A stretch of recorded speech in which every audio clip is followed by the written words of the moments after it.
Hi, my name is Suzanne Atkinson, and I'm a writer and I live in Bedford, Nova Scotia. If you've watched any of my videos, what I'm attempting to do is read portions of my books for people who are unable to come to a reading when I have them in the local area. My fourth reading is from Hexagon Dilemma regarding Hayworth Book II.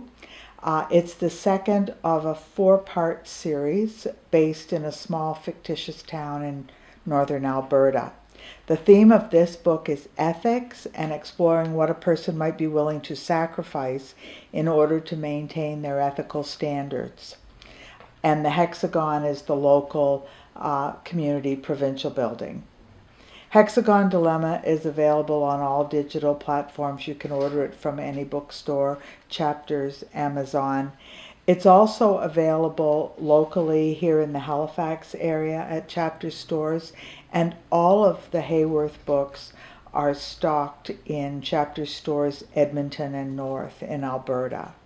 I'm going to start with sharing with you the back cover of the book and the summary there and a couple of quotes that I've got to get you in the mood.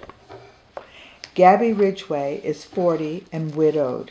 She moves to the small town of Hayworth, Alberta, the summer of 1977 in an attempt to rebuild, restore, and renew her life. Her career as a family counselor for the Alberta Government Department of Health and Welfare is jeopardized by a suspicious disappearance, a Nova Scotia murder, and the complications of fear and uncertainty when she's stalked by a troubled and persistent client. Throughout the investigations that follow, Gabby is forced to rethink, re-examine, and revise her concepts of herself as both a professional and a member of the Hayworth community. Gabby's story serves to remind us all of our core values. When faced with an ethical dilemma, are you prepared for personal sacrifice in order to hold fast to what you know is your true self? So as I've said before, I start my books with a couple of inspirational quotes to kind of give you a few clues and get you in the mood. The first one is by Potter Stewart, and it says, "Ethics is knowing the difference between what you have a right to do and what is right to do." And the second quote is from P.A. Spears. "There are only two types of people in this world, those who have a conscience and those who do not." So we're going to start at the beginning. I don't do that very often when I'm doing readings, but for this book, we're going to start at Chapter 1, Scene 1. The chapter is called "Don't Discuss the Situation with Anyone" and takes place on November 10th, 1981. The investigator is wedged behind an aged government surplus mahogany veneered desk. His back is to the wall. His elbows look elevated. He is a diminutive man. The desk seems to envelop him. Perhaps the office chair could be raised into a more optimum position. She does not suggest this. His feet probably wouldn't touch the floor. He possesses the look of a rodent with glasses, a balding ferret peeking out at her from behind the desk and from behind black readers that serve to bisect his pointy, mustached face. She speaks only when spoken to. It has been a grueling morning. Edgar Novakovic works for the Canadian Counselling Alliance, of which Gabby Ridgway has been a member in good standing for the last 18 years. There is the distinct possibility her status will change when the ferret completes his report. "Miss Ridgway." He looks up from the sheaf of papers askew on the desk, bereft of accoutrements except for a telephone and a lamp. She propels herself back from her drift to safety. "Sir?" "Our Code of Ethics clearly states, and I quote, information from counseling sessions must be kept confidential unless the counselor is made aware of a situation that obviously puts the client or another party into immediate danger. Are you telling me you believe you have fulfilled this requirement of the Code of Ethics?"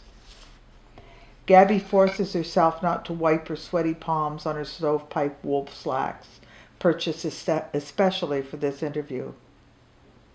Under normal circumstances, she would be in soft, baggy linen and certainly more comfortable. In most meetings, she brings her knitting. It helps her to focus, helps her to think.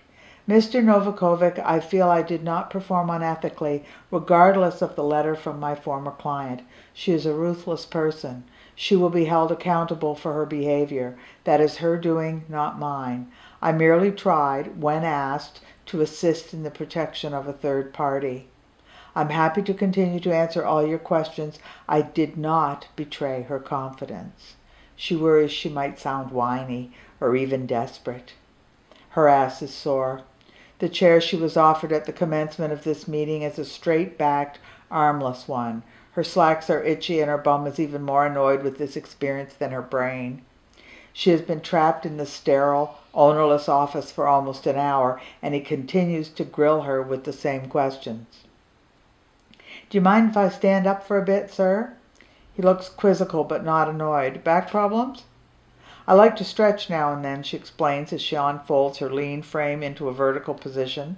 She can't force herself to sit on that chair in these pants for a moment longer. Besides, perhaps if the ferret is forced to look up at her while he asks his questions, he might be a wee bit intimidated.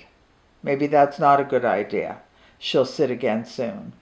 "Let's review your education history, Miss Ridgway. Tell me where you went to school, university. Paint me a picture." He looks up. His face is blank. She tries not to let this absence of expression unnerve her. Gabby returns to the wooden chair. She attempts, with limited success, to smooth her curly yet wispy hair and sighs as she begins. "I grew up in a little farming community called Clare, about an hour outside Kingston, Ontario. I loved our counselor in high school. I wanted to be exactly like her." She sighs again. She feels with sudden realization that sharing her personal story may be a fruitless attempt to improve her sinking status. It will, in all likelihood, make no difference. Edgar Novakovic nods when she pauses. This simple gesture gives her the right amount of encouragement, enabling her to continue. "When I graduated from high school, I went to Kingston Community College.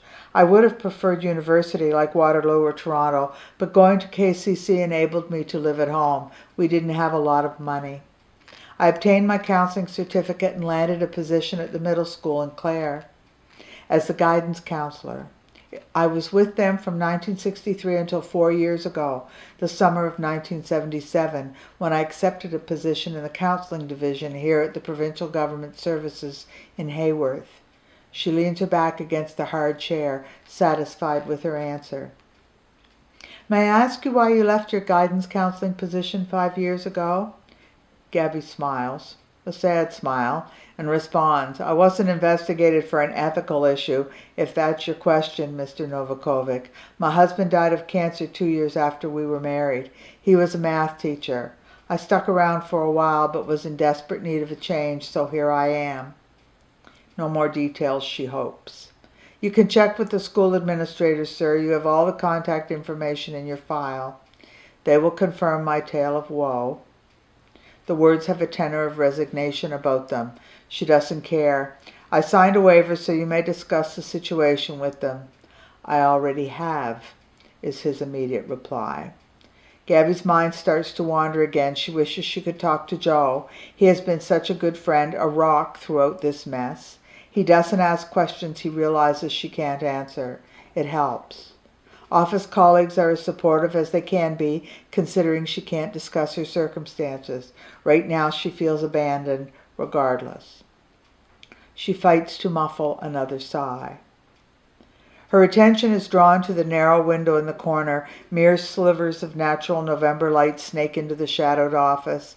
She thinks she can see snowflakes whirling around outside, snowing already. White is here to stay for sure, and it's only the day before Remembrance Day. Gabby still has a bit of trouble coping with the long, dark, and oftentimes decidedly cold northern winters. Edgar Novakovic switches on the desk light. It only serves to make the room appear shadowed as the gloom increases. Gabby misses her mid-morning coffee break. So I'll leave you there. We know that Gabby's in a little bit of trouble, so perhaps you'll be able to find out what happens to Gabby. The next video that we're going to be doing is Book 3 of the Hayworth series, The Segway House Connection. A character goes missing in this book, someone that If you've read the other two books, you will know. The overriding theme of the book is unintended consequences and how the behavior of one person can have a profound effect or an unpredicted effect on another person. So the fourth and final book of the Hayworth series is out in ebook right now, and it will be available in paperback within the next few weeks. Thanks for watching, and we'll see you next time.